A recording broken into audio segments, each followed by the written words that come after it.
Game of the Week is brought to you in part by Gerald Stavely Dry Cleaning.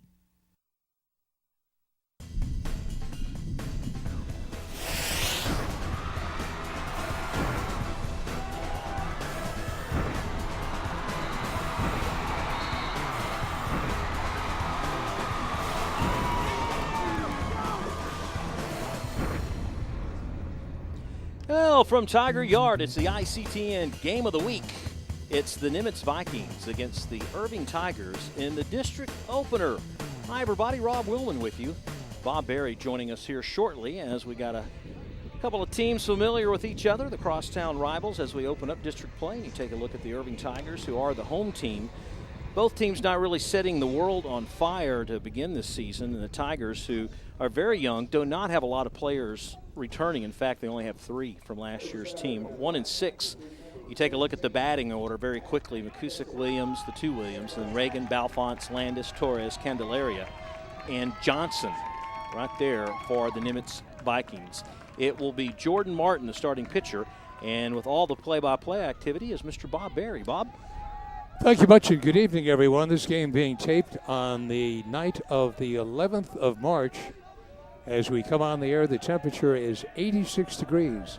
This is the warmest day so far for the year 2014. But not tomorrow. Yes, in the Dallas-Fort Worth area. Here's Martin's first pitch. It is a fastball inside, ball 1. First time we've seen these young men. Just watching Martin taking his warm-ups, it seemed like he had some difficulty getting the ball over the plate. Always a problem if you're a pitcher. The 1-0 count to the batter, swung on and fouled back out of play. Matt Matusik is the left-handed hitter. Remember him from last year, pretty good ball player. He is the second baseman for the Nimitz Vikings. He got some pretty timely hits for Nimitz last year in some of the games that we did. The 1-1 pitch on its way. And that's a little bit high, 2-1. In fact, if I remember last year, he was batting near the bottom of the order. Exactly. They had him like at 8 or 9. Yeah. Now, new year, new lineup, he gets to lead things off. Well, he was batting in the lower part of the order, but he didn't hit like it. I mean, man, he was just ripping that baseball. Pitch up high, ball 3. 3-1 the count. We talked about the weather, the heat, the wind. It's really blowing out of the south, and we'll probably get this over, but they're expecting things to really blow even harder tomorrow. Pitch lifted down the left field line. If it's fair, it's a problem, and it's fair. Matusik on his way to second will hold up as the left fielder came over quickly, got that ball back into second base. So Matusik loops one down the left field line for a base hit. And he'll be down, obviously, at first base. And the next batter will be Brendan Williams, the shortstop. Like Matusik, this young man will bat left-handed. They have their top 2 hitters leading off. McCusick leading the team in batting at 382, followed by Williams at 341. Throw over to first base, and Matusik easily back. Grant Bowman is the Irving first baseman. We remember him from playing basketball, and there you see the coach for just a moment. Pitch inside to Williams, 1-0. Williams has indicated he might be laying one down, so we'll have to wait and see. The third baseman for the Irving Tigers up on the grass, anticipating that he might have to make a play. That's Aaron Strain at third. Matusik a modest lead away from first base. Martin a check of the runner. And here is the bunt up the first baseline, and a good one, but it rolls foul. Hugged that foul line and then rolled across it into foul territory. So we have a ball and a strike on the batter. Strategy already in this game, Rob. That last bunt, you talk about having the right type of spin on the ball. That one, went in the favor of the Tigers. It started out a pretty darn good bunt. Yeah. Had too much English on it.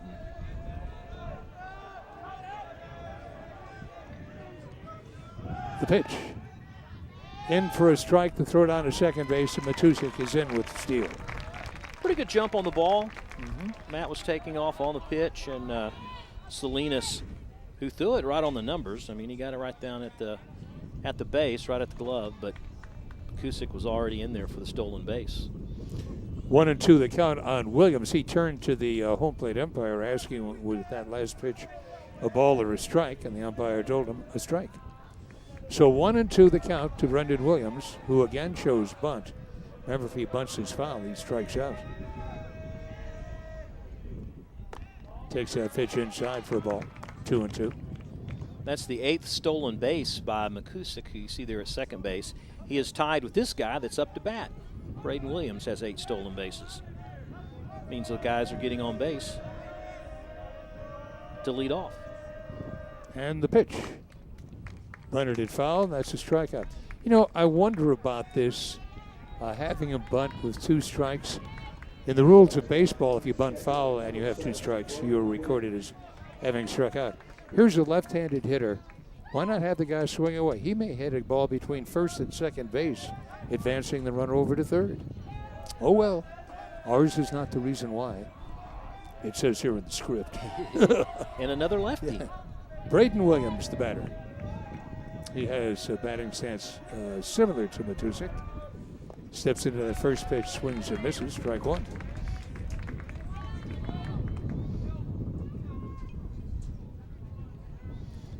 People new to the game might wonder, well, why do they record it as strikeout if you bunt foul on that and you have 2 strikes on you? And the reason for it coming up in just a moment. A check of the runner at second. Dan Matusik is back. The reasoning is this. You could have a guy pretty proficient with the bat who would constantly try and bunt the ball foul, just as if he was swinging away. So you want to penalize him from doing that. And for that reason, they put in the scoring that if you bunt foul on the second strike, though, you're out, as we have seen with Brendan Williams. Game's long enough as it is, Bob. Oh, yeah, really, really, yeah. Unless you have nowhere to go. Then you just kind of sit back and watch Mother Time. Here's a bouncing foul up the first baseline, 1-2 the count. The outfield playing Williams relatively shallow and straight away. Might tell you that the ballpark we have equidistant foul lines is 325 down both the right and left field foul lines, 375 to right center and left center. And that wind is really blowing out of the south. There's a ground ball to Grant Bowman, who'll make the play. And moving over to third is Matusik, so there are 2 out. Pretty much brings up your point you had Yep. with the batter prior, doesn't it? Yeah, well, yeah. Of course, you still got to hit the ball. Sure, you got to make contact. Yeah. So here's Josh Reagan, the center fielder. And this is kind of unusual, really. 4th batter in the lineup, and the first who bats right-handed. You don't see 3 lefties that often in a back-to-back leading off the lineup. The pitch outside for a ball, 1-0. There's some teams that don't even have 3 lefties. Mm-hmm. Exactly, yeah. How'd you bet when you played this game? Right. Yeah. That pitch in for a strike, 1-1 the count. My son was, he's a lefty. He would throw left, but bat right. Don't know why. I mean, we tried. No, he needed bat. This feels more comfortable. That's exactly what I did until I got in high school, and they encouraged me to try batting left-handed. Well, it didn't matter, struck out either way, so what the heck? You know? It is kind of rare when you think of in the major leagues, as an example, you don't have that many guys who will bat right-handed but throw left-handed. There have been some exceptions, but usually it's pretty unusual. Pitch inside for a ball. Yeah, by then they've been so coached. I don't say overly coached, but pretty Sure. heavily coached by then. Exactly. 3-1 the count. 2 outs, man down on third base, and the pitch on the corner. 3-2.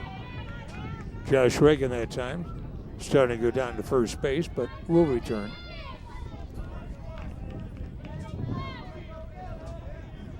You watch the replay right here as Reagan goes down to first and then stops.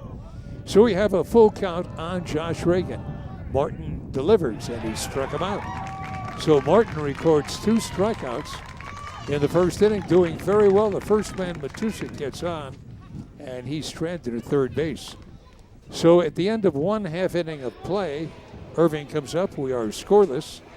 And it's time to take a look, if we can, at our first trivia question of the night. But before we do that, let's see if we get the lineup for you. And I'll turn this over to you, Mr. Rob. All right, we'll get the batting order for the Irving Tigers, who are 1-6-0 on the season. Not a lot of games under their belt, and they've really had trouble offensively, putting a lot of runs on the board as well. So, and they're really inexperienced. Not a lot of guys that have played ball, and it's taken the first-year head coach Sarter a long time to get things ironed out. But here's the batting order. Jared Bates will lead things off playing short. Chase Goodall bats second. Grant Bowman, the first baseman, third. Cecinas is your cleanup batter, followed by Martin. Salinas, who does the catching. Gold is your DH. Your third baseman is Aaron Strain. He bats number 8. And then Seth Encicino is your number 9 hitter, and he plays second base. Defensively, Damon Leyva is the right fielder. He will not bat. The defensive change there is the DH. Jordan Gold will bat in his stead. The starting pitcher is Scott Balfonts. We've seen Scott a few times. We saw him last year. Pitched really well in the games that we did here on ICTN. And his job is just to keep his guys close. You know, the Nimitz Vikings have lost 4 games by 1 run this year. So they've been close, but they just couldn't get over the hump. Close, but no cigar. No stogie. Jared Bates will start things off. Defensively, you've got, of course, Balfonts and Williams, the battery. Candelaria is at first. Makusek, Williams, Jeffrey. Outfield, Johnson, Reagan, and Landis. First pitch, fastball down low. 1-0 the count. Jared Bates, the shortstop, and as you can see, a right-handed hitter.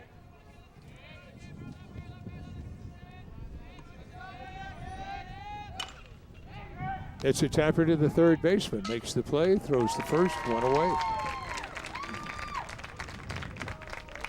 Third baseman that time straddling the foul line, but the home plate umpire ruled that the ball was in fair territory, and Bates is out, bouncing out third to first. And here is Chase Goodall. Takes that first pitch in for a strike. Again, with baseball, for those of you who are casual fans or not a fan at all, when a ball is hit down by the foul lines, it's not where the fielder is, it's where the ball is. There's a long drive deep to left field, the wind carrying it, and it's gone. Goodall hits it out and over. Well, the wind is blowing in that direction, sports fans, and let me tell you, Goodall got every bit of that one. His first, check that, first home run of the year. I'll get it right. And his Irving Tigers have an early lead. But, boy, that got up in the ozone there. And watch the replay one more time as Belfont's got it right in the wheelhouse, and it just kept going and going, and over the fence she goes. Here's Grant Bowman.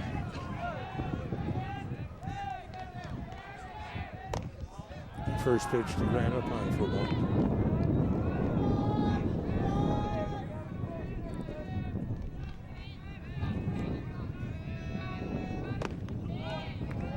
One to one.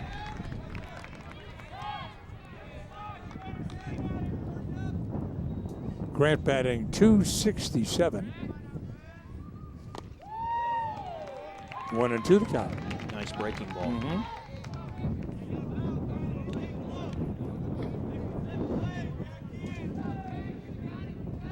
There's another breaking ball hit by the third baseman and in left field.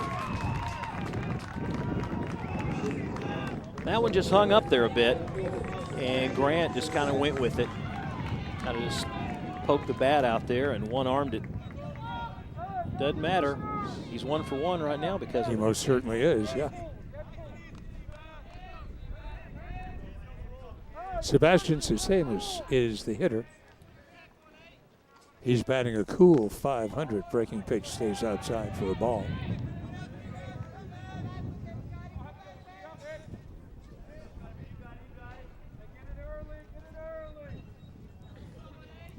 Bowman, fairly nice lead away from first. Pitch swung and a miss, strike one. Remembering Bowman from playing basketball for the Irving Tigers, he is not what you would call fleet of foot. So he may be going, but I kind of doubt it. And the pitch swung and a missed. Let up that time, and the batter swinging through it. 1-2 the count, 1 out. The Irving Tigers here at home lead it 1-0 in the bottom of the first inning. Grant Bowman away from first. Belfast with the pitch. Here's the tapper to the shortstop. Goes to second for one. Back to first. They get the double play. So short to second to first. And the side is retired, but not before the Irving Tigers score a run. Thanks to Chase Goodall and that drive over the left center field fence. We'll move to the top of the second inning, and let's see if we can get that trivia question up for you this time. Try and do this in between innings. Only one player has had his number retired by 3 major league teams. Who is he, and what were the teams? Let you ponder on that one for a while. Okay, chew on that one a little bit. Texas Rangers at one time had a general manager by the name of Eddie Robinson, who had a very nice career, a powerful guy, left-handed hitter. He played for all 8 teams that constituted the American League back in the 40s and 50s. Every single one of them he played for. So I put it up as a trivia question at the ballpark at the Rangers. And Eddie was not too happy. No, he really wasn't. I said, but they all wanted you. He said, yeah. Well, 7 of the others didn't want me, and that's why I moved around. Yeah, he was kind of. He didn't take too kindly no, to that, no, did he didn't. But he was. He was looking at the negative side. Yeah, of it. very, very likable guy, and it was a good ball player, good hitter in his day, no doubt about it. See, and of course, you probably brought that out in your conversation. Yeah. With him, right? Probably never used that question again. Did No. No, these questions are once and only. But it doesn't happen too often that you have a guy play for so many teams. Back in those days, all the teams in the American League. No one you should wanted have told to him win there's the only National. 8. Yeah, right. Here's Scott Belfast leading things off in the top of the second inning.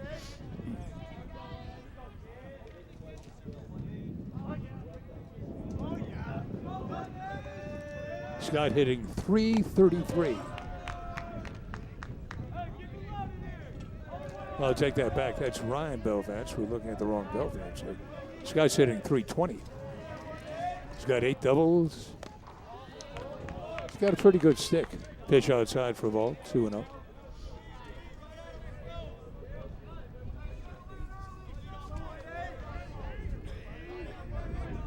Martin delivers the 2-0 pitch way outside, 3-0. We were discussing before the game started about Jordan, the starting pitcher, how his ERA had really blossomed up. You don't play a lot of games, and if you don't have a good game in those first few you pitch, the ERA doesn't look too kind, does it? No, not at all. And there is the first walk of the game. Belfast drawing it as he goes down to first base. Jason Landis will be the batter.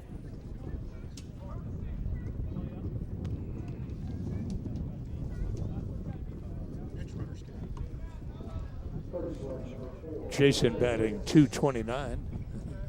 Jose Reyes now running for the Vikings. Reyes, the courtesy runner, running for the pitcher. You can do it, and that for both the pitcher and the catcher in high school baseball. Shortening up to bunt and then backing away as the pitch almost hit him is Jason Landis. Kind of difficult to put that ball down as a bunt when you're backing out. Don't want to get hit by the darn thing because they do sting, folks.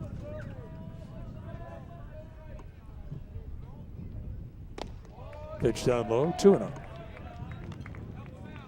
When I first started playing this game a long time ago, a man who was instrumental in a lot of the kids in my neighborhood playing baseball was a very kindly fellow. And he told us, there's one thing you got to know about this game. Here's the 2-0 pitch, and we'll take it for strike 2 and 1. He said, some point in this game, you're going to get hit with the ball, and it is going to hurt. And if you can't live with that, do not waste my time. Do not play this game. But y'all were playing stickball in the street at the time, right? Hey, we did that too, yeah. Pitch way outside for a ball, 3 and 1. And he didn't lie. On several occasions I did get hit, and he was right. It did hurt. Just part of the game, though, really. We played wiffle ball, you know, in the backyards. It wasn't big enough. That 3-1 pitch catches the inside corner. Landis trying to encourage the umpire to call it a ball. Took a half a stride down to first base, so it's 3-2. Belfance away from first. Here's the pitch. That's outside ball 4, so back-to-back walks. And the designated hitter, Andrew Torres, will come up.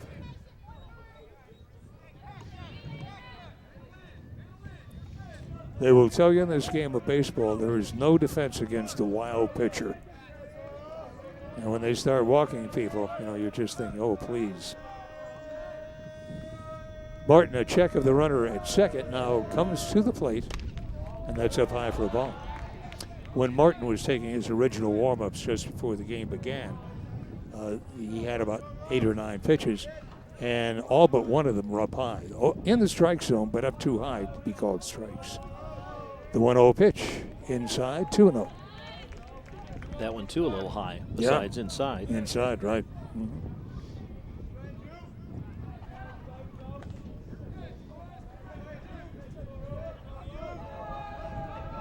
Torres waiting for the 2-0 pitch. Takes it for a strike, 2-1. So Torres looking all the way. Looking down to his third base coach, getting the signal. Belfance away from second. Landis at first. 2-1 the count to Torres. Martin a check of the runner at second. Now comes to the plate. And that's foul back this way, 2-2.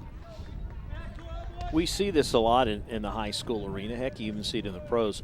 One inning, the guy looks like he's going to strike out the side and has great control. Then what happens, you know, you rest during the half inning, you come back your next inning, and your control's out the window. Exactly. What happens? Yeah, exactly. Yeah. 2-2. The count to the batter. Martin trying to get that first out of the inning. There go the runners. The pitch driven to right field. The right fielder waits for it, makes the grab. Tries to double a run up off first, but not nearly in time. Both runners off with the pitch, and both of them got back just in time. Reyes, who is pinch running for Belfance down there at second, man, he had a huge jump because that ball went from right to first and then back over to second base, and they still almost got it. The right fielder started in to begin with and then realized the ball was hit a little bit harder than he thought. So he gets that throw to Grant Bowman, and then they go back to second base. And Reyes just did get back in there. So here's Candelaria, the first baseman. Pitch inside, ball 1. I'm listening to the folks in the press box, and they were saying that Goodall's home run was his first ever. Really? Yeah. Huh?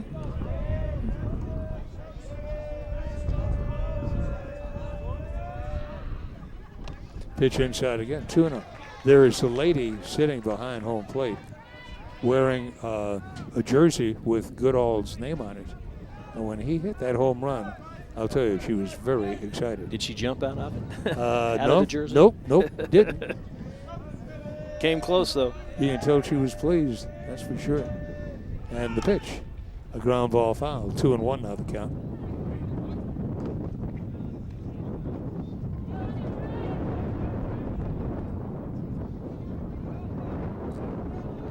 Coach Mendoza, head coach of the Nimitz Vikings. Right. Been here a few years. Yeah, this is done a really third good job. year, I think. Yeah.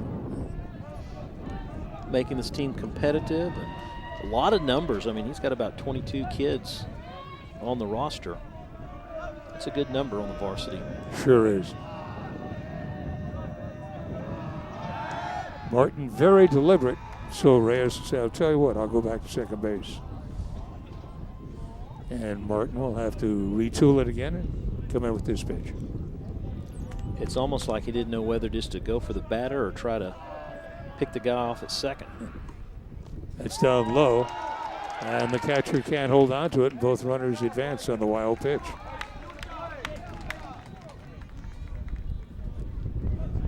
Changes the whole dynamics if you're the batter. Now all of a sudden, if you just punch it to the right a little bit, maybe you can score that runner from third. Bowman is playing in a little bit, though, at first. You see the third baseman.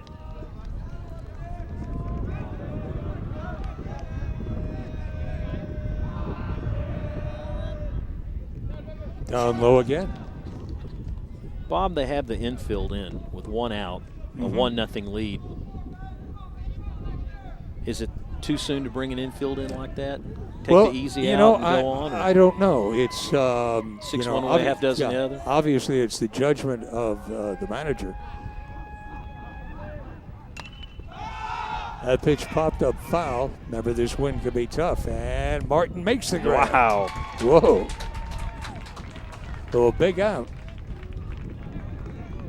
Salinas counting his stars, the catcher, because that's a tough play for the catcher to make. And Definitely, even with Jordan coming off the mound and all the way down, the thing still almost blew behind him because it's blowing in that direction, right to left. He came in, it's blowing toward the field of play. Big out there. Very big out. Runners at second and third, 2 down. Robert Johnson, the left fielder, takes that first pitch right down the pipe for a strike.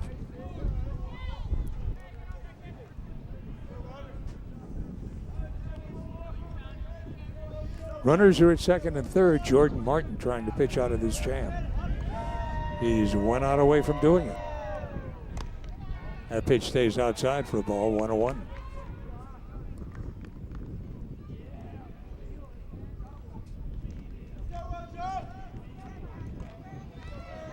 Good crowd tonight.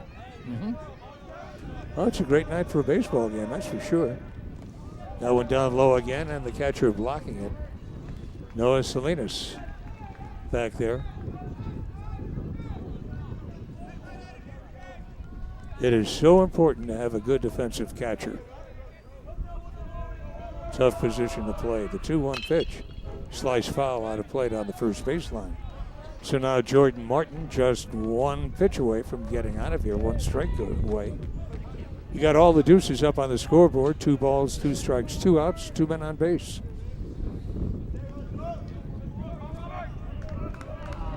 Top of the second inning, Irving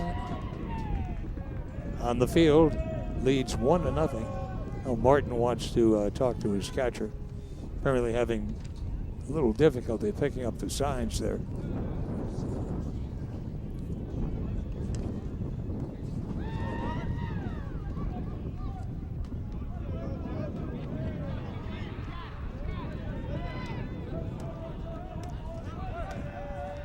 Should Johnson get on base, we'd go to the top of the order. Again, Johnson fouling the pitch out of play. I wonder how many baseballs have landed on top of the elementary school next door, on top of the rooftop. Oh, he's got 2 of them in his hands there that he's gone to get. He might as well just stay over there.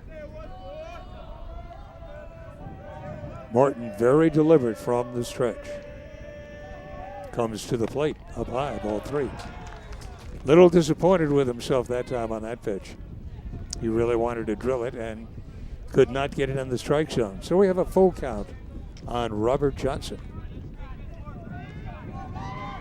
And the pitch. A little number to the shortstop. Makes the play. Side retired. Good stretch by Grant Bowman. So Martin really pitches out of a jam, walked the first 2 men. And then Weil pitched them to second and third, but they don't score. So the Tigers will come up in the bottom of the second inning, and they lead it by a count of 1-0.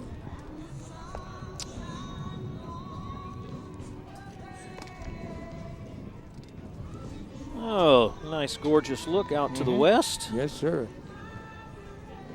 Beautiful warm day today. No wonder everybody has been out trying to enjoy the warmth. I used to laugh at my cousin up in Minneapolis when in the summer they would stay outside almost from the time they woke up until it was time to go to bed. I mean, they hike, they do everything during the summer months to stay outside because of their winters. They're just so cold and it's just so frigid out there. They don't want to get outside. So we have a little taste of winter this year. Now I can understand where they're coming from. Yeah. Albeit not like them, but but for us, as we all realize, is pretty darn cold out there. Lady Tigers in action on the field next to this one. Let's see if we can get that trivia question, the answer to it for you. Only one player has had his number retired by 3 major league teams. Who is he? You've heard of this guy. That's it, Nolan Ryan. The Angels, Astros, and Rangers all retiring his number. That's the one and only one I'll get for the night, so I'm going to stop. Not necessarily. Here's Jordan Martin coming up. Jordan took that first pitch for a ball. Bill Fance delivers a strike, and that evens it up at 1-1. I think John Daniels feels a little pressure now that you'd think with Nolan gone, okay, I can relax, we're not going to butt heads, but now everybody's going to say, okay, you guys better do well. Where's Nolan? When Nolan was here, look what we did. Yep. Well, I hated to see Ryan go, and I think a lot of people did too. You know, he brought a lot to this franchise. Yeah, talk about a goodwill ambassador for this team. Well, you never know what they like to say in journalism, the backstory, but not knowing it, I would just say it's difficult to break up a winning combination. You know, when the club's going well, the idea you take one guy who's very highly thought of, and show him the door, I don't know. Breaking pitch outside for a ball, and that runs the count full, 3-2. The season hasn't even started yet, and everyone's, when I say everyone, those in baseball, writers and analysts, whatnot, are all saying, you know, that window that the Rangers had of winning a World Series might have passed them by. Could be. Martin takes a call, third strike. For Bill Fance, that's his first strikeout of the night. And that'll bring up the catcher, Noah Salinas.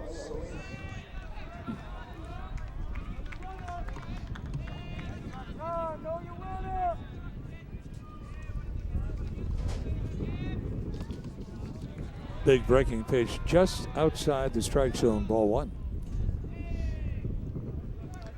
Well, you talk about that window of opportunity to win a World Series, or at least get into a World Series. Look what the Cardinals and Red Sox have done over the last several years. Right. You know, they've made their presence felt, haven't they? And to take it one step further, just look at the Atlanta Braves, who seem like they're always in it, year in and year out. Yeah. Breaking pitch, swung on a miss. You know, you didn't give them a second thought until Bobby Cox took over years and years ago. Then all of a sudden, you know, they just seem to be a machine. Yeah, and of course they had the great pitching too, which always helps.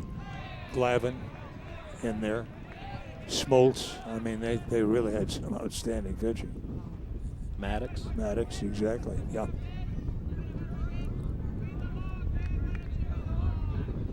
One and two the count. Big curveball. Got him swinging. So back-to-back strikeouts, and Jordan Gold, the DH, will be coming up. As well as the Braves have done over the years, I thought it was interesting to see them leave Atlanta and relocate to a suburb. Yeah, new stadium already. Exactly. Pitch down low for a ball. It seemed like they built that thing. Of course, that inspired the Dallas sports scene writers to start saying now, don't be surprised if the Rangers want to start building a new stadium, you know, 5 years or so down the road. And I'm like, Could really? Be, yeah. Pitch in for a strike, 1-1.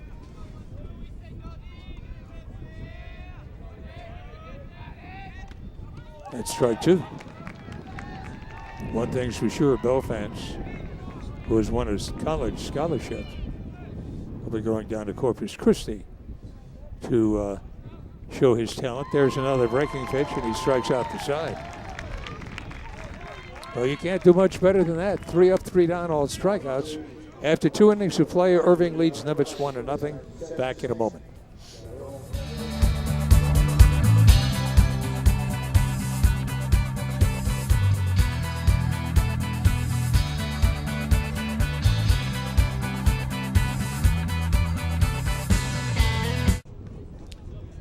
We move to the top of the third inning in a 1-0 ball game. Barry, along with Rob Willman here, for our first high school baseball game of the season. Matt McCusick leads things off for the Nimitz Vikings here in the third inning, as he did for the team in the top of the first when he singled into left field. Watches that first pitch stay low and away, ball 1. the way Jordan pitched in the second, I wonder if Nimitz will take a lot of pitches here in the third. Could be. No, he pitched out of a jam, that's for sure. That pitch off the glove of the catcher, 2-0 the count.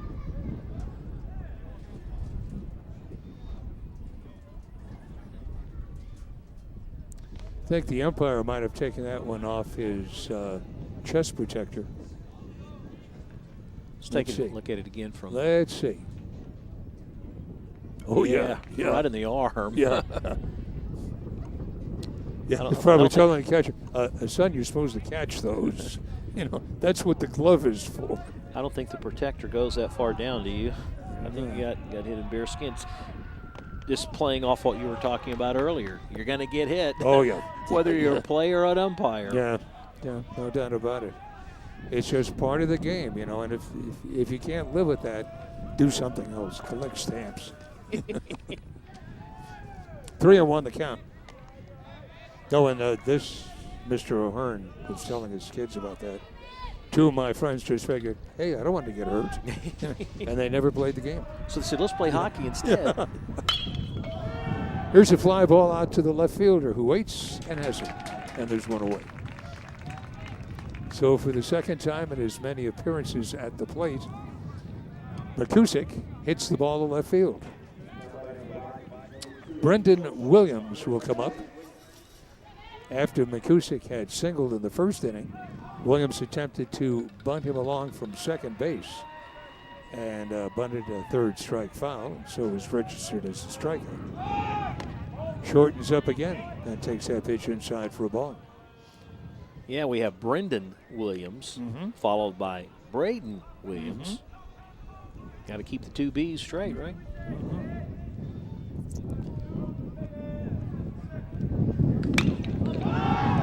This one's popped up into left field. Left fielder waits, and they're 2 down. Balfonte, the starting pitcher. Scott, his brother, also on this team. Well, you were talking about how sometimes pitchers will be very effective one inning, then they come out the next inning. Look what Martin has done now. He walked first too many, faced in the second inning, then has retired the next 5 in a row. So he's in something of a groove here. The pitch to Braden Williams stays outside, ball 1.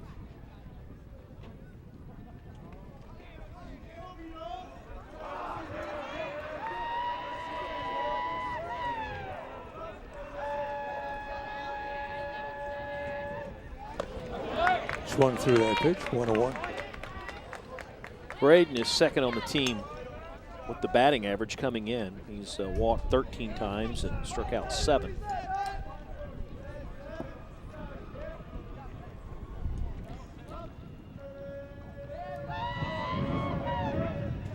That's ripped to right field, right where the right fielder can make the play, and the side is retired. The ball hit well, but the right fielder playing in perfect position, and Damon Leyva makes the put out. So 3 up and 3 down. And we'll move to the bottom of the 3rd inning. The Irving Tigers here at home lead Nimitz by a count of 1-0. And let's see if we can put up another trivia question for you. Martin looking pretty good there. Yes, he did. Okay, who's the oldest Major League player to hit a grand slam? And we'll give you a little hint here.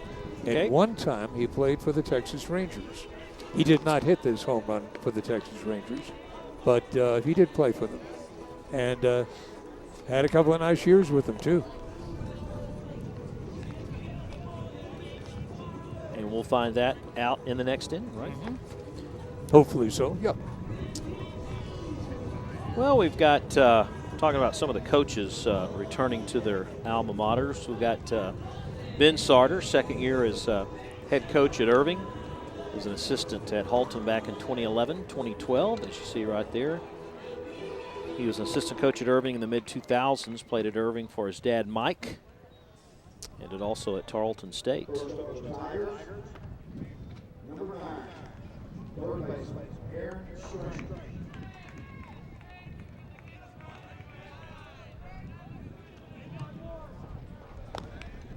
There's Matt Sarter. Yep, there is Matt. pitched in the Dodger chain. It unfortunately for him, he had a very good year at high A ball in the California League. Then moved up to Chattanooga, was doing very well, got injured, and then was never the same, and eventually just said goodbye to Major League Baseball. Moved over to the San Francisco organization, but could not make the Major League club. Boy, it's not easy either, I'll tell you. Here's Aaron Strain swinging and fouling off that first pitch. Strike one.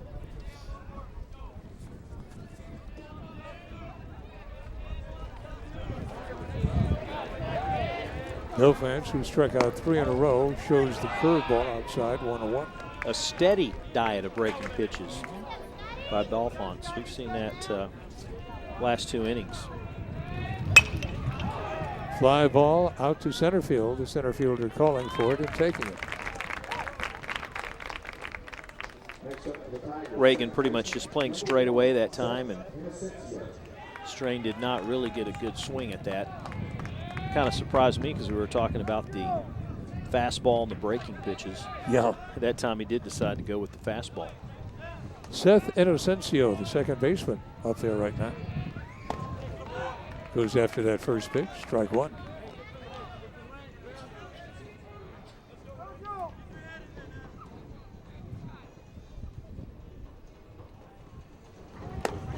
Strike two.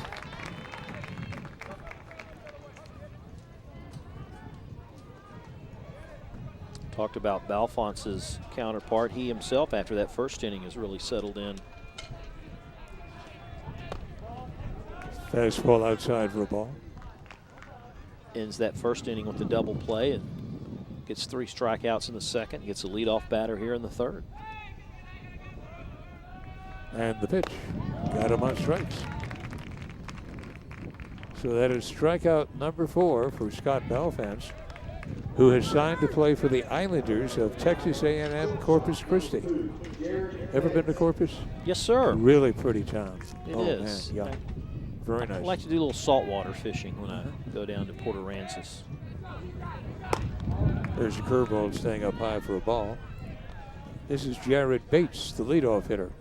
One of the few places in the state of Texas you can actually park your vehicle on the beach there at Mustang Island.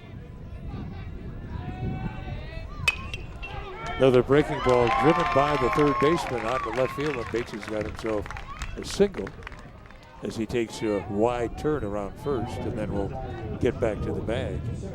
Well, that'll bring up Chase Goodall, and he, at this point, is the difference. Yes, yeah, he's the difference in the game. Second batter back in the bottom of the first, and he gets a good look at that one. Sends it over the left center field wall for the only run of the game. Fooled on a breaking pitch that time. Strike one. Bet Belfance will not give him the same type of pitch. At least he's going to try not to here in the third. Strike two. Steady dose of breaking pitches.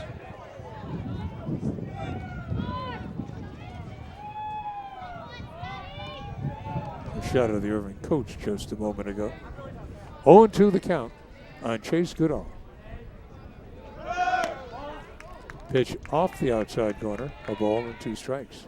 I've noticed that for Scott here, the last couple of innings, it'll be he uses the curveball to set up the fastball. Curve, curve, curve, and then he'll try to come with the heat. There's the curve, strike 3. He froze the batter that time with the great curveball. So the Irving Tigers leave 1 man on base. They do not, however, score. And at the end of 3 innings, it's Irving 1 and Nimitz nothing.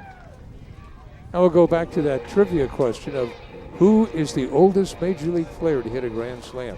I think I would be safe in saying you've seen this guy play for the Texas Rangers. Although he didn't do it while he was with the Texas Rangers. Did win a batting championship, though, with the Rangers. Julio Franco was 45 years old in 2004.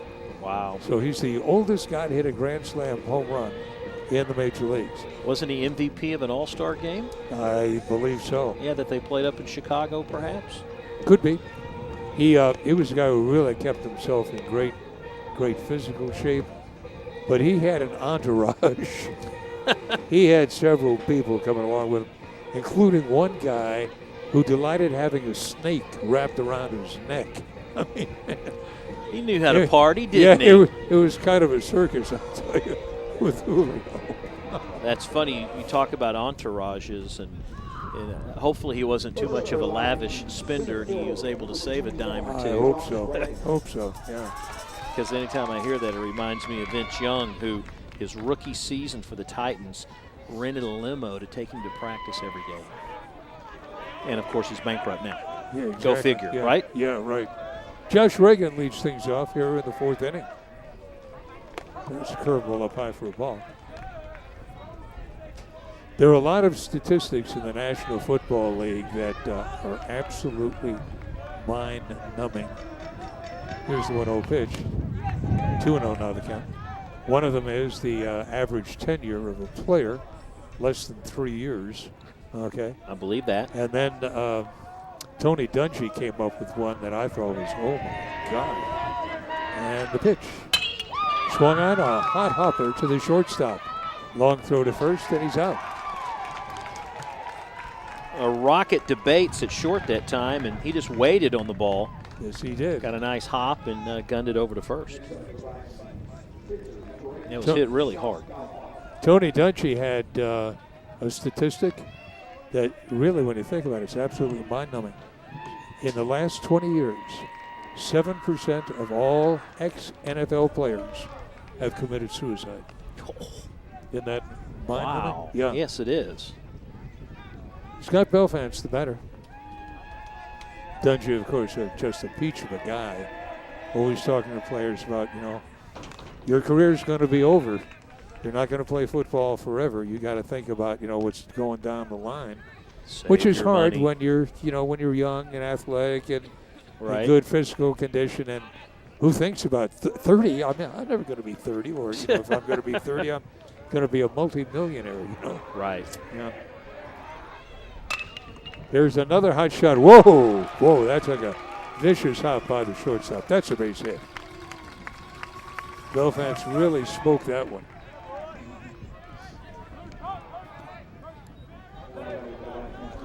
Tough for Bates to come up with this one. Look how hard he hit it. The second hop, it just came up on him. Well, he's lucky that it didn't come up and hit him in the chops. So I'll tell you. He'd be seeing the dentist tomorrow. So here's Josh Landis, the batter, with a man down at first base. Josh walked his first time up. Toss over to first base, and Belfance is back.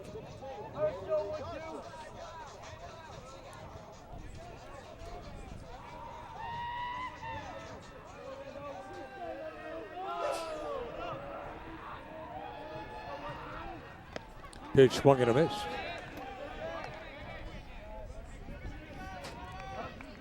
Martin has one man out and a runner at first base here in the top of the 4th inning. The Irving Tigers lead 1-0 over the Nimitz Vikings.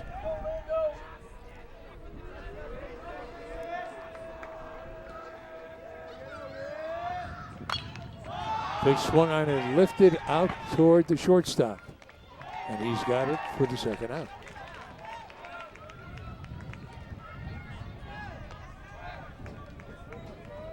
So 2 down, a man on first base, and the DH, Andrew Torres, will be the batter. He flied out to right field his first time up, hit the ball well.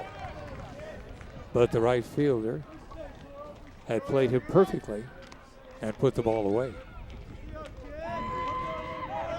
Quick throw to first, and Belfance is back.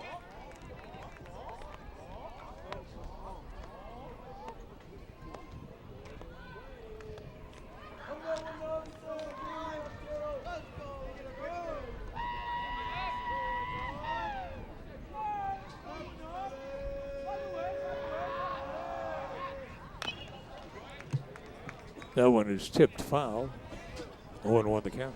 When's the last time you've been to a Ranger game? When you retired? when you handed him the keys? A very long time. Yeah, a real long time. Mark Holtz and I were fairly good friends. We worked together, WBAP. And when Mark was doing the games every now and then, he'd say, "Hey, Bob, why don't you come out to a game? I got tickets for you." I said, "Mark, I can watch it at home. Here's a high throw by the third baseman, but a nice play by Grant Newman, who reached up, made the catch, and then quickly stepped on first base." It's been, I'll tell you how long it's been. It was the first year that the stadium opened. Wow. That not long. It's been a couple of years. It's been a while, yeah.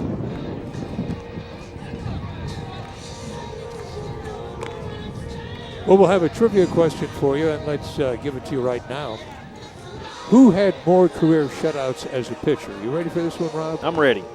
Pedro Martinez or Babe Ruth? Who had more shutouts? For a lot of people, they always say Babe Ruth was a pitcher. Oh, Sure. yeah. That's how he got started. And a darn good one, too. Yeah. Yeah. Won 92 games as a pitcher. And considering the fact he did it in 1 year, he was a heck of a Good pitcher. Yeah.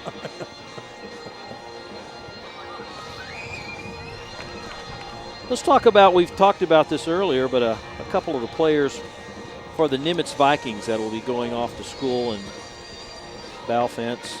One of them there on the left and Brad Jones on the right. Alphonse will play the Islanders, of course, at A&M Corpus. And then Jones is going to head to Crowder College in Missouri. And this is their time to shine at school. And they signed their letter of intent with their parents and coaches and family members on hand to watch the big moment. Always a big relief for family members when your loved one can get a few dollars in their pockets to help offset some of the expenses. What a lot of people don't realize, though, is football is about the only sport that you get a full ride. Exactly, yeah. In scholarship funds. Grant Newman, who made that very nice defensive play, is up there right now with an 0-2 count.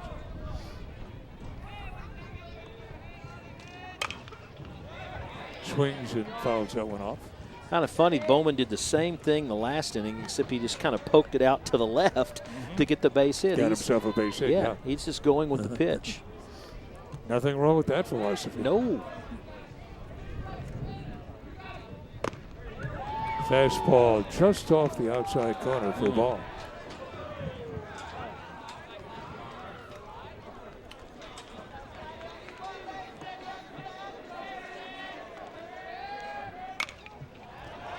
Again, a little protective swing on the breaking pitch, and that'll be out of play. Guy who really had a great curveball in the major leagues, Bert Blyleven. He probably could throw the curveball in his sleep. He had a tremendous break on the ball. Yep, the former Twin looked like the thing just fell off. Yeah, fell off the fall table. off the table, exactly. Fastball, called strike 3. Newman knew it. That's the 6th strikeout for Belfance.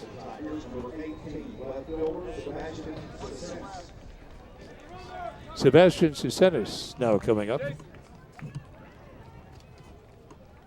He hit the ball well his first time up, and unfortunately for him, right at the shortstop, and it turned out to be a double play. Hits to the shortstop again. The throw to first. Got him. Nice play. So 2 up and 2 away. And Jordan Martin will be coming up. Candelaria made a nice play at first base just then. Yes, he stretch did. And yeah. keeping the foot on the back. Keeping the foot on the back, exactly. Watch it again here. Brendan Williams at the short. Nice hard but high throw. Candelaria there with the put out. Now we're back live, and the first pitch to the batter is ball 1, Jordan Martin. Martin hits one right up the middle. Nice stop by the shortstop. Throws great play. Wow. Well done. Boy, you talk about the defensive play of the night. That's it right there. Heck of a play. Start that puppy. Brendan, first of all, you're moving with the crack of the bat. And as soon that time as Martin hits the ball, he's on the run. Going to his left, a clean field, and of course, to play short, you've got to have a strong arm, and got it by a good step or two. He sure did. Heck of a play. So at the end of 4 innings, The score remains Irving 1, Nimitz nothing. We'll be back in a moment.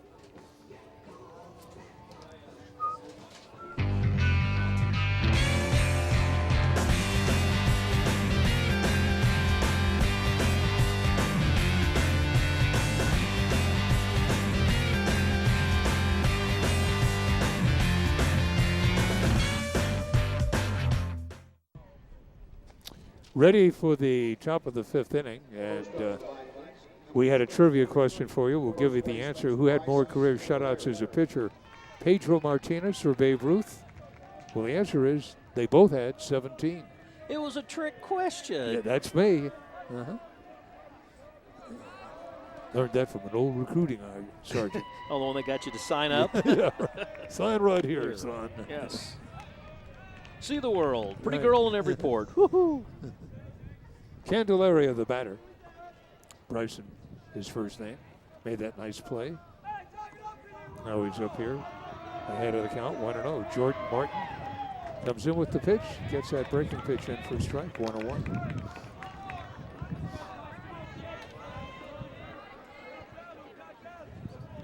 Wind doesn't seem like it's blowing quite as strong. No. Center to left, does it? Well, no. Usually when the sun goes down, that takes a lot of energy out of the air. That pitch up there, 2-1. One of the things that, you see Old Glory right there. One of the things that baseball scouts look for when they're looking at pitchers, obviously they want someone who has control, good arm, and what have you. But they look at the height of a pitcher. Here's the 2-2 pitch. Try to check his swing, couldn't do it, and he's out on strikes. It's very difficult now for a pitcher who's under the height of 5'10", less than 5'10", to draw the interest of any major league team. They're looking for the tall guys. They figure most guys, they're tall enough. And Martin's a good example here. They can put on weight over the years, probably get stronger. But if you don't have the height to begin with, unless you have an incredible arm, they're not interested. Showing bunt but taking the pitch up high is Robert Johnson. He grounded out to the shortstop his first time up.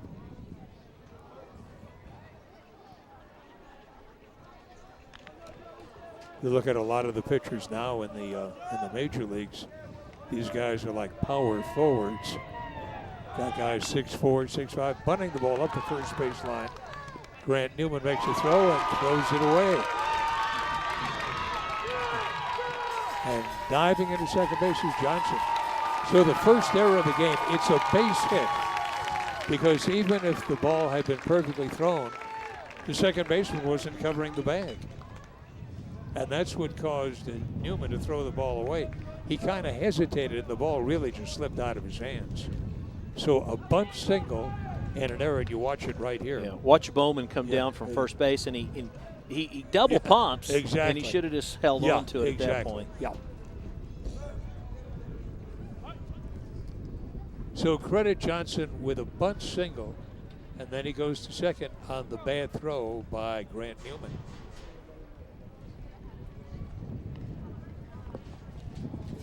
So the potential tying run is down at second base as we come to the top of the batting order, Mike McCusick.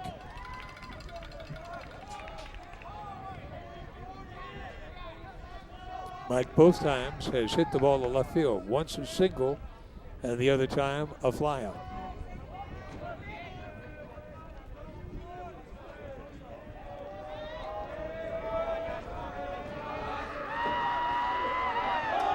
Shows bunt and does up the third base line. Third baseman up with it, his throw. Let's see, they got it. Nice play by Newman. Well, Newman's about 6'4", 6'5". Boy, does that height ever come in handy right there. So you have to score that as a sacrifice. Even though McCusick was bunting for a base hit. Look at this play by Newman. Oh, he didn't even touch the runner. Yeah. McCusick didn't even touch the bag either. So, but he gets the job done, and he moves him over to third base, and they're going to talk a little bit. I guess the umpires are. Did the home plate umpire have a better view? No. Well, they retained the call of out at first base. Yeah, just from our angle, in the replay angle, it appeared that Matt never even touched first base. So 2 down, the runner over at third, and here is Brendan Williams. Brendan has grounded out and flied out. 2 outs, top of the 5th inning. First pitch popped foul out of play. So Martin quickly out in front of the count.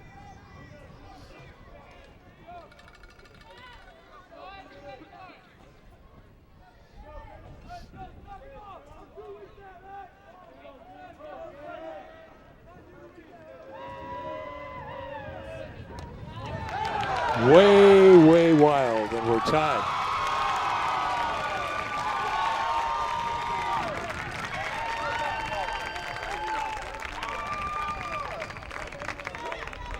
So Johnson scores on the wild pitch. And Lined that's up just high, like you were saying. And, yeah. the pregame warm-ups, everything was high. And that one just got away from him, and Johnson comes in to score. So it starts with a single, then an error on the hit that gets him to second. A sack gets him to third. Then that wild pitch brings him home. A manufactured run. Mm-hmm. But they count just the same, don't they? They do. Yeah, really. That's the second wild pitch that Martin has uncorked in this game. Here's a bunt up the third baseline, foul. Brendan Williams trying to bunt for a base hit.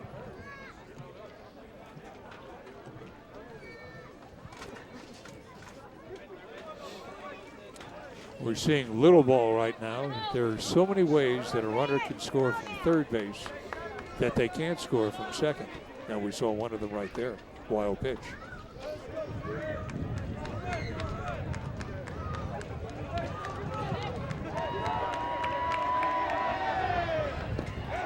Pitch swung and a missed. The catcher will throw the ball down to first, and the side is retired. But the Nimitz Vikings score a run in the top of the 5th. And as we move to the bottom of the 5th inning, remember this is scheduled for 7 innings. We are tied at 1. And let's run another trivia question by you. Who's the only player in Major League Baseball history to have 7 straight years of hitting over 300 with at least 100 walks, 100 runs batted in, and 20 home runs? Only player ever to do this. 7 straight years of hitting over 300 and had at least 100 walks, 100 runs, 100 runs batted in, and 20 home runs. Only been done once, and he's a member of Baseball's Hall of Fame.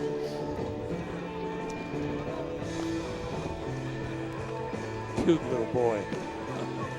Hey, mommy.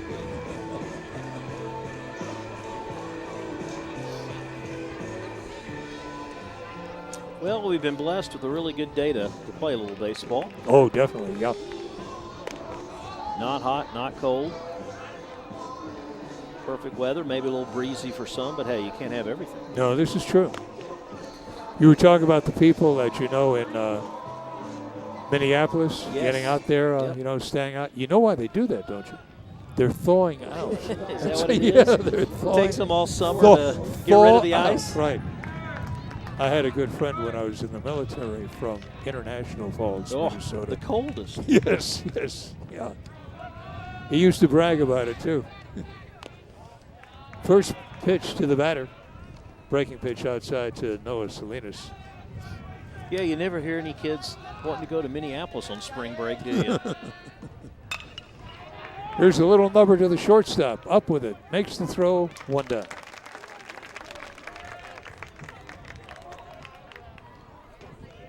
Jerry Rogers was his name, and Jerry used to say, the state bird of Minnesota. Do you know what it is, Bob? And I'd say, no, really, I don't know. He said, the mosquito. Oh, they are. They're huge. Yeah, they are. right. And I asked everyone up there. I said, "Come on, it gets like 30 below during the winter. Doesn't it kill these things?" It's like Jurassic Park. They're so big. Hardy Devils, yeah. Well, of course, you have all those lakes. Right. And they, sure. and, they just, the land of 10,000 lakes as they build Minnesota. Jordan Gold, the batter. He's down on the count 0-1. Make it 0-2.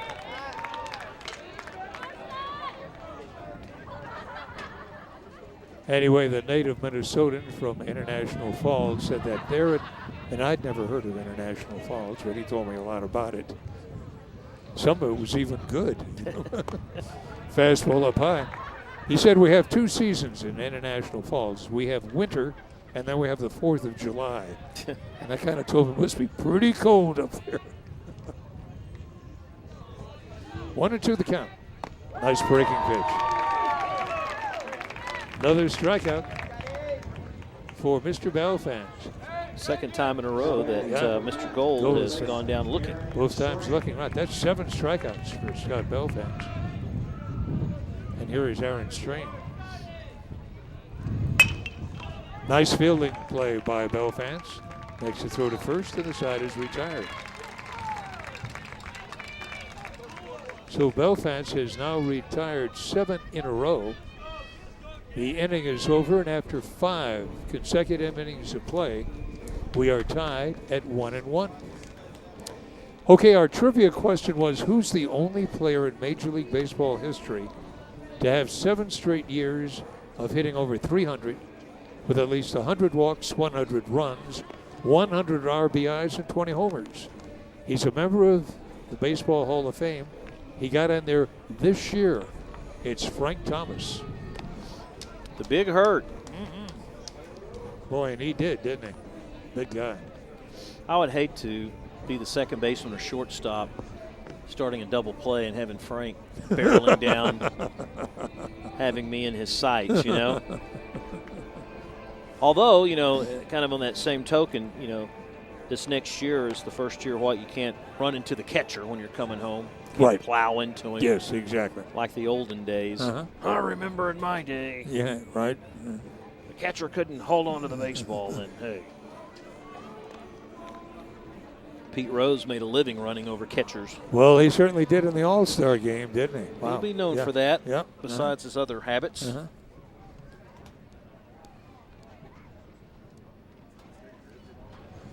We're in the top of the 6th inning.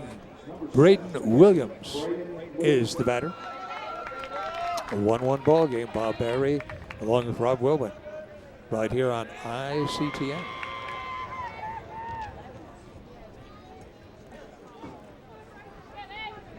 Last week we had the Nimitz Vikings soccer team. That was a fun game to do. You know, it really was. Yeah, it really was.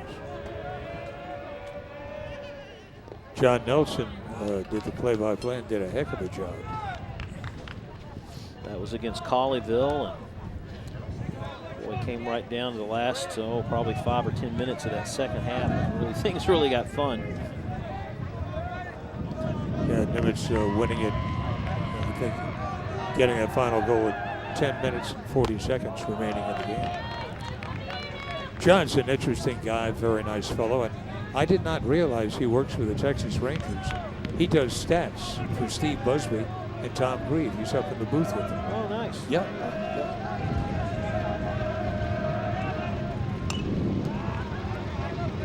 John really paid his dues in baseball. He did the play-by-play for Fort Worth Cats for a couple of years, and that meant that he had to travel on the road by bus, and that bus trip from here to Florida was a real killer. Oh, man, please.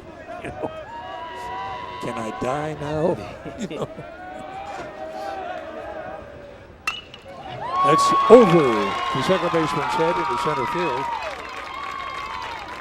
So Williams leading things off for his team here in the top of the 6th inning.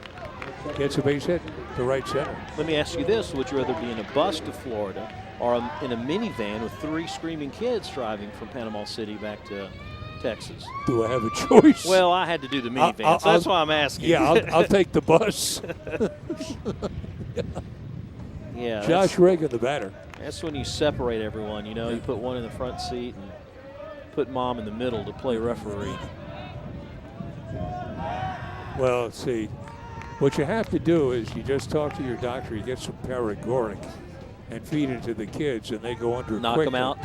Yeah, exactly. Oh, look at them take their nap. Yeah, nighty-night.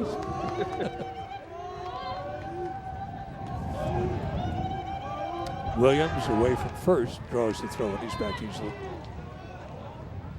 Panama City, boy, that area, that beach, absolutely gorgeous. It's just, there are certain towns that seem to really take off and grow, and that's been one of them. Oh yes, yeah.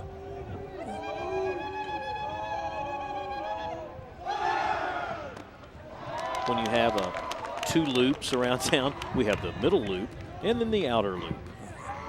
We had to build the outer loop because we have grown so much. Well, I mean, if you want to see some magnificent beaches, that sand is like sugar. Here is the throw down to second base, and Williams is going to slide in with the stolen base. Very nicely done. So that's the potential tie-breaking run. Don at second with nobody out. You watch the replay. There's the ISO. Yeah. Got a pretty good jump. And Salinas didn't get the pitch he needed to really get a good throw. And Braden is down at second, and an opportunity here with nobody out to get a run. Reagan swings and sends a fly ball to center field. And that is one away. Ball was not hit deeply enough to allow Williams to try and advance. And Belfons comes up. He's done a heck of a job pitching. And he hasn't done too bad with the bat either. He's walked once and singled once. Second on the team in RBIs with 17. The batter that just flew out leads this team with 19 RBIs. So you got your 1-2 punch right here in the sixth. Martin being very careful. Yeah, if you take those, if you're the opposition, if you can keep Belfons and Reagan from hurting you, you got a good chance of being in the game and winning because they've got more RBIs than everybody combined on the team. That one sent back to the screen, strike one.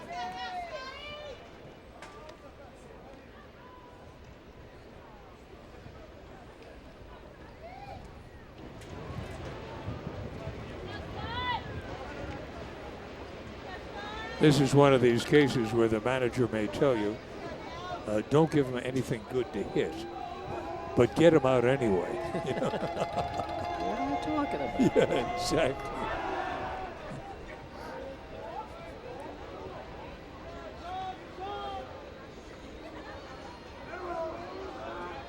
Some managers now would probably walk Belfons, setting up a potential double play and getting rid of a very dangerous hitter at the same time.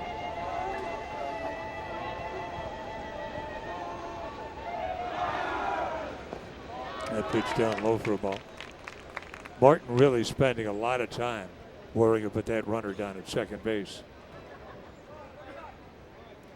And he's got the middle infielders, both the second baseman and the shortstop, faking as if they're going to go over and take a throw from him.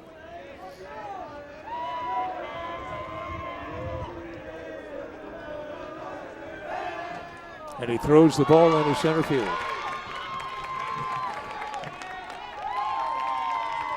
And the ball gets away from the third baseman. And Nimitz going to lead it 2-1. Well, I have heard you time and time again on these games of the week, and especially Lance as well, preach about just leaving that player alone and get the out. Exactly, yeah. And it just gets away from him. And motoring around from second base is Braden Williams as the throw to third hits him right square in the back. And he gets up and motors in, and they now have a 2-1 lead.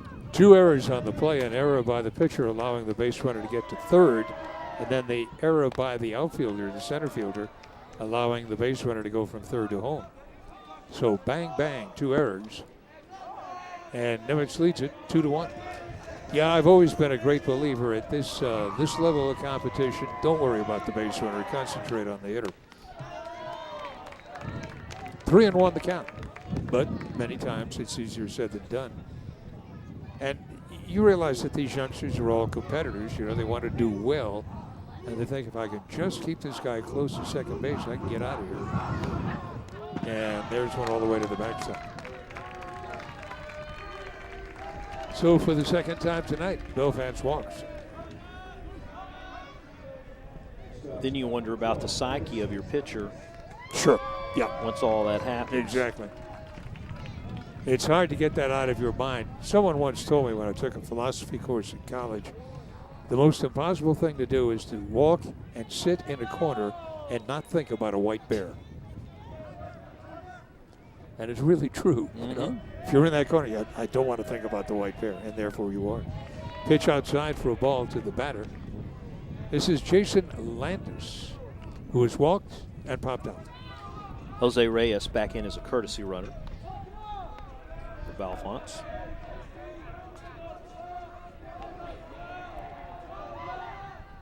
Breaking pitch. Slice foul and out of play down the right field line.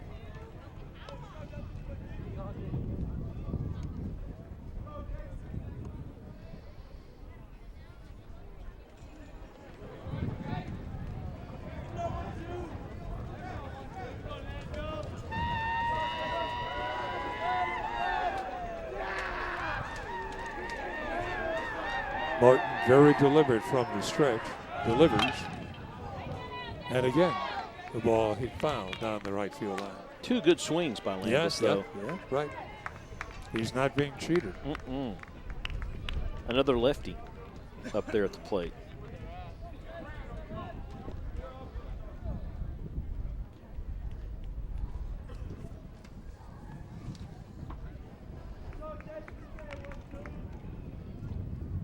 Landis back in the batter's box now.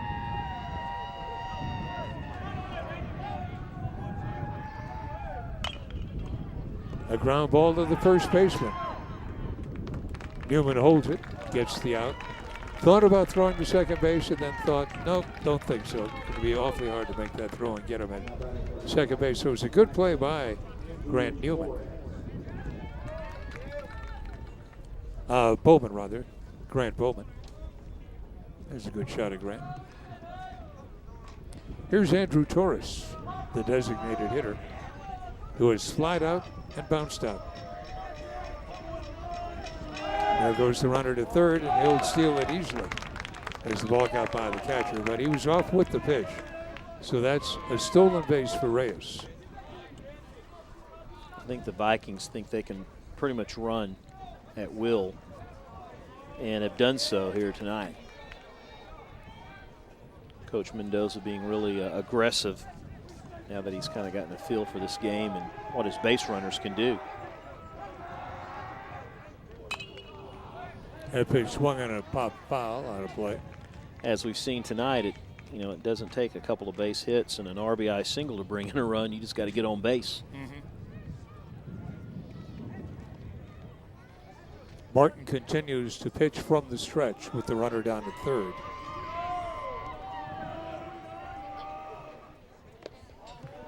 That pitch down a little low for a ball.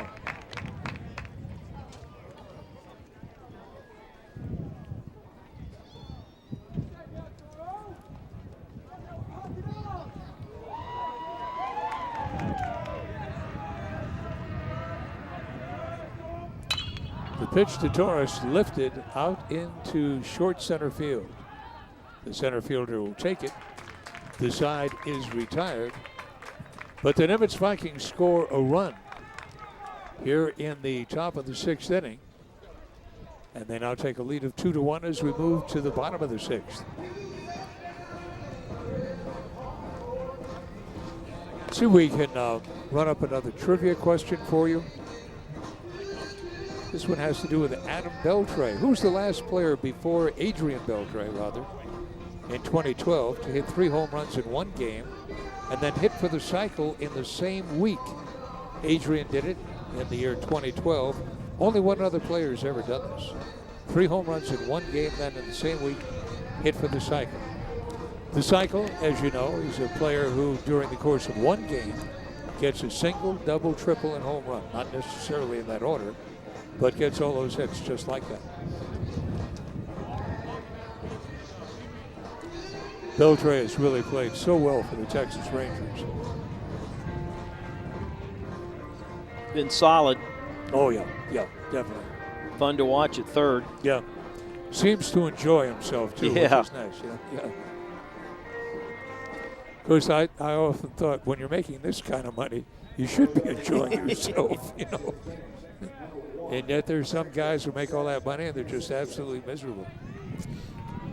And they hope the Rangers don't win a game next year. Here's a hot shot up the middle, base hit. So Seth Inconsencio gets a base hit, leading things off. He bats ninth, but Boyd comes up with a big base hit right there.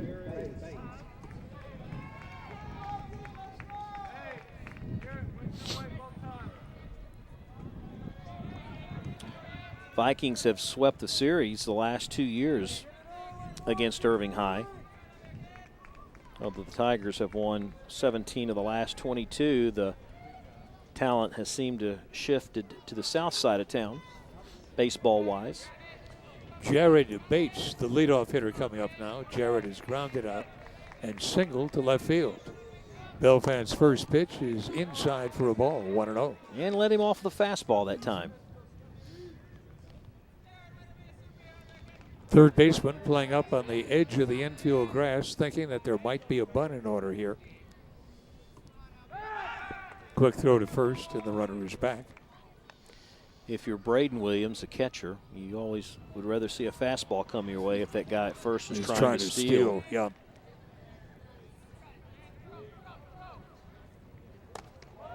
That's a fastball, but it misses the strike zone. The count is 2-0. Well, you've got a one-run lead, but you got a runner at first and nobody outs, and your bread and butter ball is the breaking ball. If I'm Bates, I'm looking for the off-speed stuff. Bates shows bunt, but takes the breaking pitch outside. 3-0 the count. Needless to say, Belfast certainly does not want to walk this guy because that puts the potential tying run up at second base.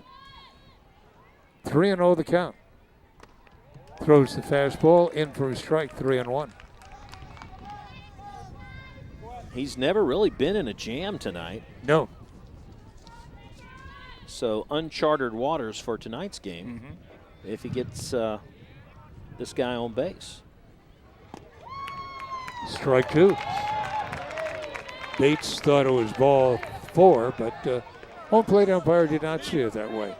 And we know who's going to win that argument. Yeah. See it again. Okay, let's see it from the center field camera. I can't tell. It's on the corner if it's there.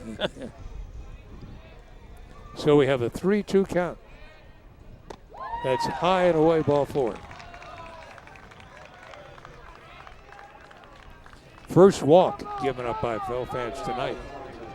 And as far as he's concerned, he couldn't come at a worse time. Now here's Chase Goodall, who accounted for the lone Irving run back in the first inning when he homered over the left center field fence.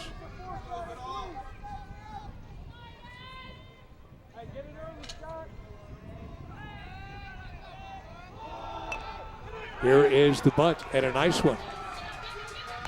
Throw to first in time to get the runner. But the two base runners advance. Boy, very nice bunt by Goodall. Watch it again, just like you're supposed to. Yeah. Put it down, make the pitcher field it. Got him by a step, but, it's a pitcher, so he's got a strong arm. And now the infield will play in with only one out. And Grant Bowman is the batter. He is singled and struck out. And takes that first pitch up for a ball. Bowman is a big guy, but he does not really take a heavy swing. Tries to just meet the ball. There's nothing wrong with that. And certainly in a situation as we now see it, that's exactly what you want your hitter to do. 2-0 the count.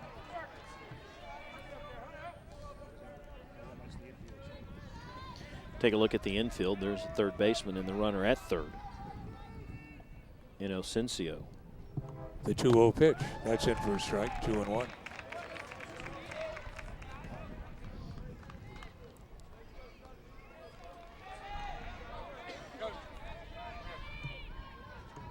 Big pitch coming up right now, 2-1. 2-2. You've got to protect the plate now. I mean, you've got guys out there in scoring position.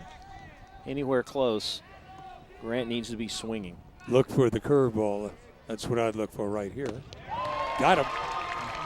Big pitch. Big pitch.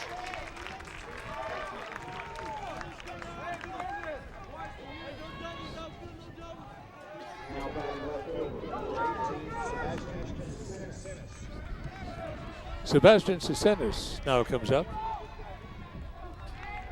He's 0 for 2, grounded into a double play and then grounded to the shortstop. Infield now back a little bit. Hits the ball. Nice play by Bell fans. Boy, he really got out of the jam. Didn't he? And when you can get a batter to swing at the first pitch like that, oh, how devastating it is for the team trying to tie it. Exactly. So at the end of 6 innings, we'll remind you this is scheduled for 7. The Vikings 2, the Tigers 1. Back in a moment.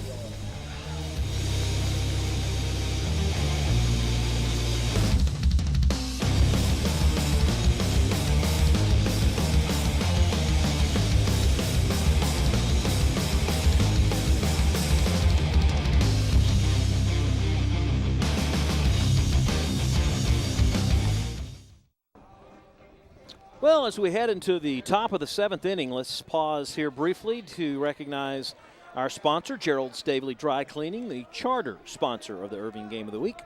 We appreciate those fine folks for supporting Irving Athletics and the ICTN Game of the Week.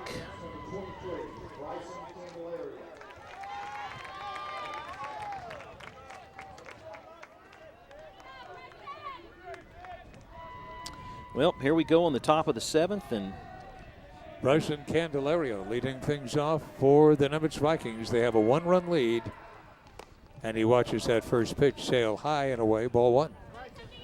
If you're Nimitz, of course, and you're the pitcher Jordan Martin, you know your goal is just to keep him off the bases and give his sticks a chance to come back in the bottom half. Roger. 2-0 the count. It's kind of been a roller coaster ride for Jordan. He's had innings where he's looked really good, then he's had innings where he's struggled. Yet, for the most part, he's able to dodge the proverbial bullet, not really giving up base hits per se, it's just those errors. Well, there's a base hit up the middle. So Candelario leads things off, hitting one straight into center field. He'll be at first base, and the left fielder, Robert Johnson, will be the batter.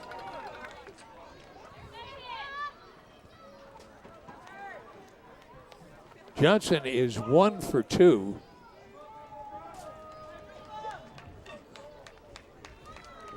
Got a bunch single and also grounded out.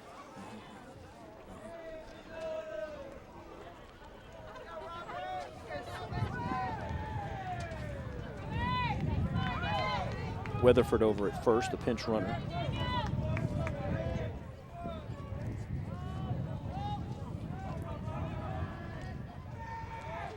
So the first and he's back. Notice the fact that he's a runner, but you'll notice that he's got gloves on.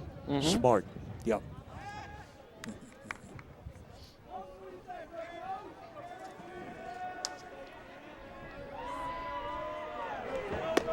Pitch up high for a ball. You might wonder, well, if the guy's not batting, why is he wearing gloves?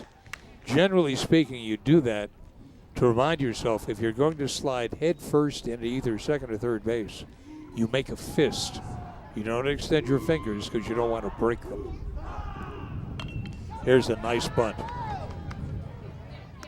Martin makes a throw over to Bowman, and the batter is retired, but he did his job.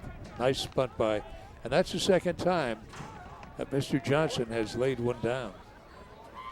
You talk about the gloves, the hands, not to get hurt. Kind of reminds me of what the drivers in NASCAR do now. They're about to hit the wall. They're told to let go of the steering wheel and cross their arms. Wow. Whoa. Therefore, they won't break anything. Here's Matt Matusik. He shows bunt and takes that pitch down a little bit low. Remember, he had that nice sacrifice back in the 5th. Yes. Big play as it turned out. Yeah, almost. In fact, he almost ran it out.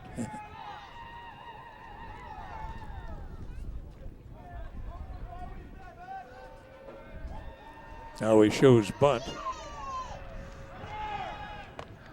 Pulls the bat away. Pitch in for a strike.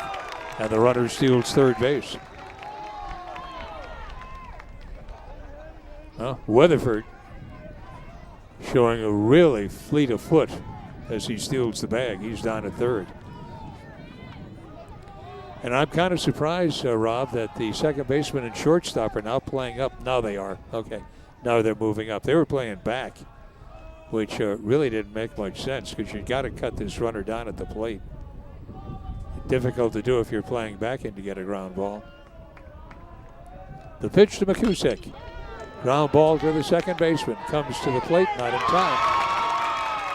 And it's a 3-1 ball game. McCusick gets the run batted in on a fielder's choice. Just make contact. That's all you can ask. And Weatherford going on the hit, got a good jump on the ball. Exactly, yeah. Wasn't a force. They had to tag him.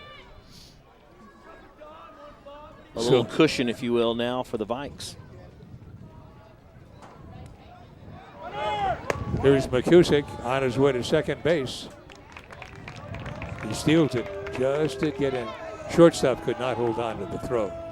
It's pretty much been that type of recipe for the Vikings. Get a man on, steal a base, sacrifice him over, and then kind of just play the odds on how you're going to get him home. Might be another error, might be another sack, you know.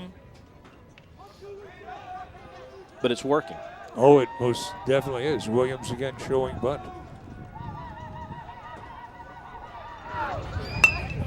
And he does. Bowman makes the play to the second baseman. And moving over to third is McCusick.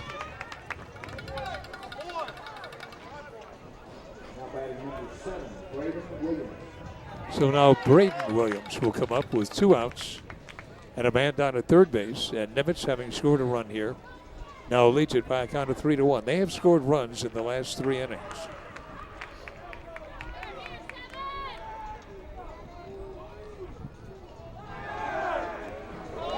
There's a wild pitch. In comes the runner. Boy, you've seen this before.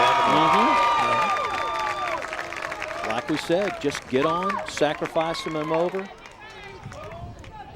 And it's 4-1.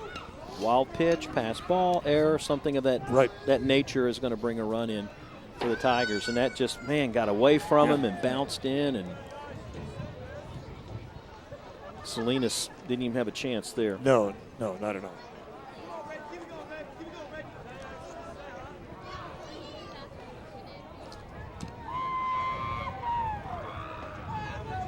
Braden goes, well, I was really wanting an RBI, but I'll take one for the team. Exactly.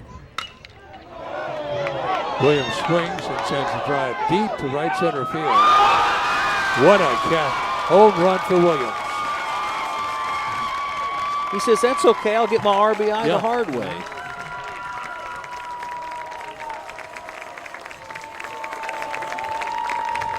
So the second home run of the night, this one by a Nimitz player. And they lead it 5-1.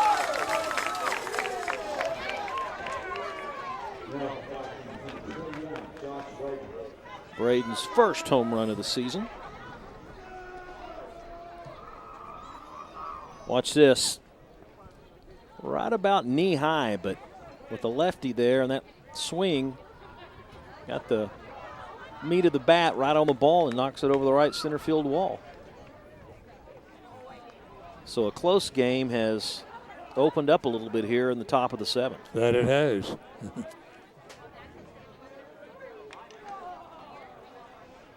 We talked about Josh Reagan with 19 RBIs and Scott Malfonts with 17 RBIs. Well, Braden Williams will join the double-digit RBI parade. That's his 10th RBI of the season.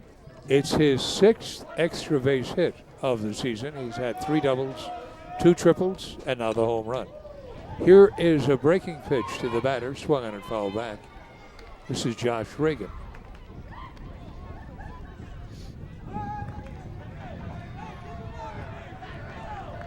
A 3-run 7th inning thus far for the Nimitz Vikings. They've padded their lead. They lead it 5-1.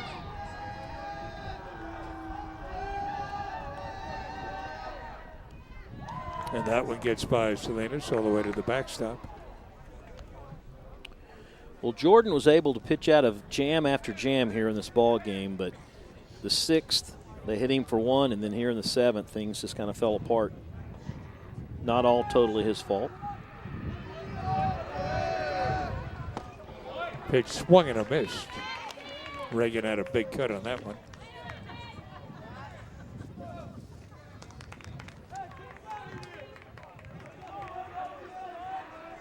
I think Reagan was going to try to hit his 3rd homer on that swing. Fouls that away. The 1-2 count holds. We'll remind you that this is scheduled for 7 innings.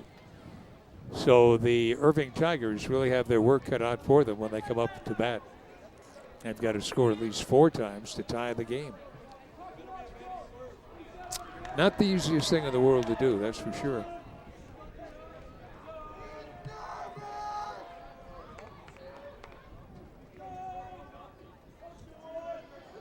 Jordan Martin waiting for the batter to get back in. Now he does.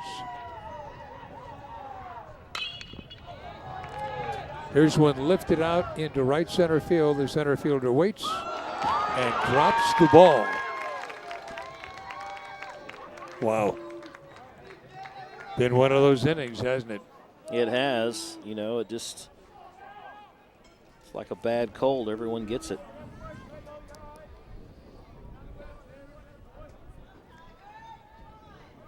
I had put the circle 8 on my score sheet as he settled underneath it. Scott Belfans up there right now. He's really pitched a very good game. And he's been a force with the bat, too. They have not retired him. He's walked twice. Well, and then he's gotten a base hit. So he's come up 3 times. He's gotten on base all 3 times.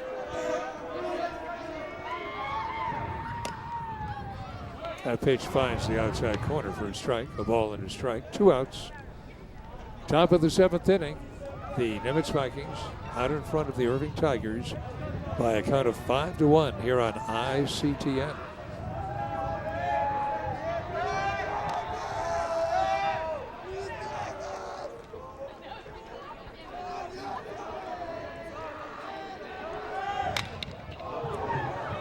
Fly ball to left field. Back goes the left fielder, way back. It's off the wall. Throws comes in from the left fielder. The shortstop can't handle it. And coming all the way around to score, Josh Reagan. Credit Belfans with a double. Well, the bats are coming alive here in the 7th. Belfans showing why he's such a strong hitter on this Viking team. Hits the wall about halfway up. And then the runner sees what happens there and just, okay. Gets the green light from his skipper and comes around standing up for the 6th run of the ball game. Jordan Martin. His pitching days are over. He'll play third base.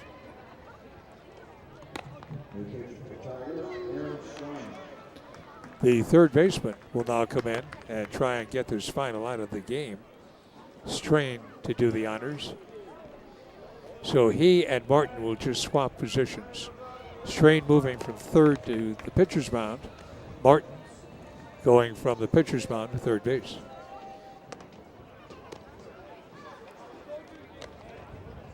Looking out at center field, the flag now not even budging. The calm before the storm. A couple hours from now, I guess that cold front's supposed to blow in, and gusts up to like 40 miles an hour, they said. That's crazy. There's the Old Glory in all its glory. Definitely. You know, someday in this part of the country, we're actually going to get some rain. You think? Yeah, I always love these forecasters on television talk about, well, the rain's going to come. And maybe it does, but not at my house. No. Oh. Let's talk about Nimitz a little bit and their season and how these guys have done this year. and talk about, we talked earlier in the ball game about, their start, 5 of 10, a couple of ties as you take a look at some of the Nimitz players. But over the course of this series, as you take a look at the district standings coming in, LD Bell on top, and a lot of 500 teams there. But Nimitz played a lot of tough teams. That was the goal, a lot of ranked teams. That was the goal of the head coach, is that he wanted to play some competition and get these guys ready for when the district season started.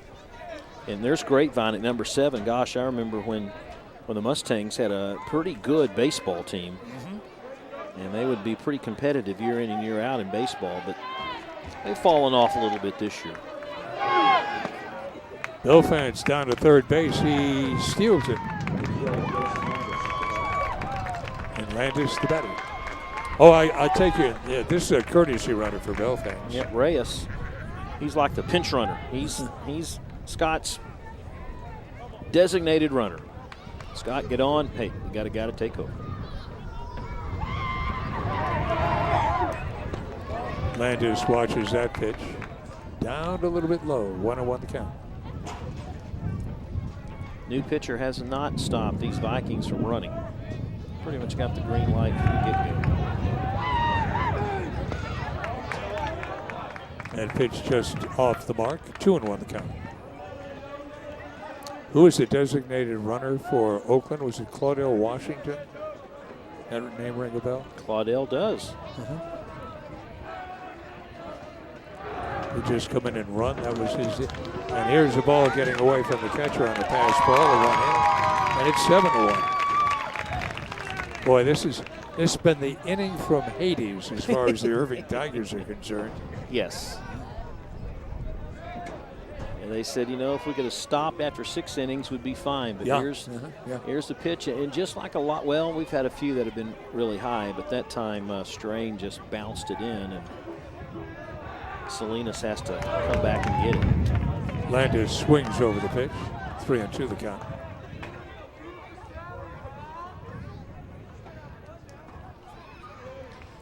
Be interesting to see this year in Major League Baseball how often they go to the replay. Here's a little tap. Strange charges, throws, got it. So a good play that time by Strain. And the side is retired. But a big inning for the Nimitz Vikings. They score 5 times. And as we go to the bottom of the 7th inning, the Vikings lead it 7-1. Well, about a year ago will be our flashback here on ICTN for the game of the week. It was the first game in district in 2003, and it was these two teams. They were playing over in Nimitz land and trailing in the top of the 3rd. Tiger Sebastian Sinis lashes one to the fence there in right center, bringing home Ryan Cummings in from second base, and it ties a ball game at 1 apiece. The belly first slide into home. But we pick it up with Austin Huckabee, puts Nimitz back on top in the bottom of the 3rd. He smashes one past the third baseman to bring in Cody Sturdivant, and the Vikes are up 2-1. It's tied again, bottom of the 7th, when Matt McCusack sets up to the plate and delivers the game-winning hit as David Wright scores from second, and the Vikings at that time earn their 3rd straight win over Irving in a thrilling win here in the 7th. By a score of 3-2, and everyone's excited, and that was a fun game to do. That was then, and this is now. Here's a ground ball to the second baseman. Up with it. Takes the first baseman off the bag. Did he put the tag on? Let's see what they're saying. He dropped the ball. No, he dropped the ball. Yeah, okay.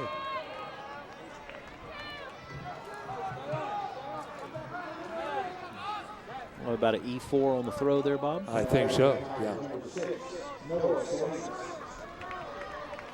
Noah Salinas, the batter. Martin down at first base.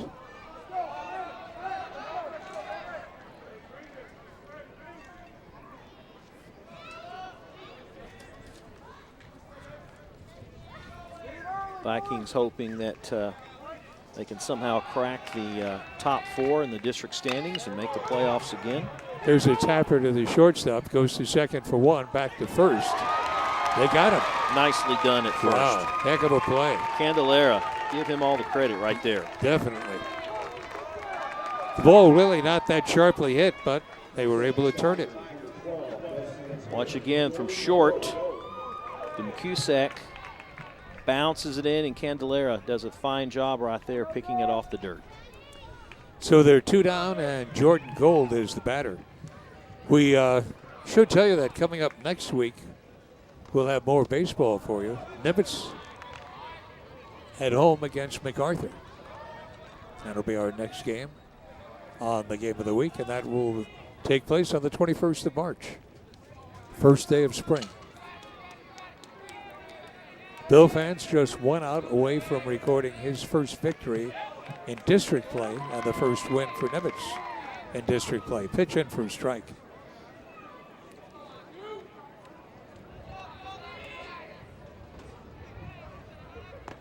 Breaking pitch, strike 2. Vikings have struck out 89 batters in 17 games so far this year, averaging just over 5 Ks a ball game. Well, I think Bill Fance is, 7 in this game? Yes. There's a breaking pitch, but not in this zone. That'll help the average. Boy, I imagine.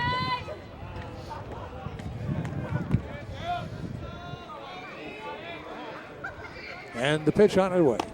Up high for a ball. Try to get the fastball by him, but couldn't do it. Well, Gold has been up twice, looked at the called third strike both times, both on breaking pitches. I think I'd come with the curveball, wouldn't you?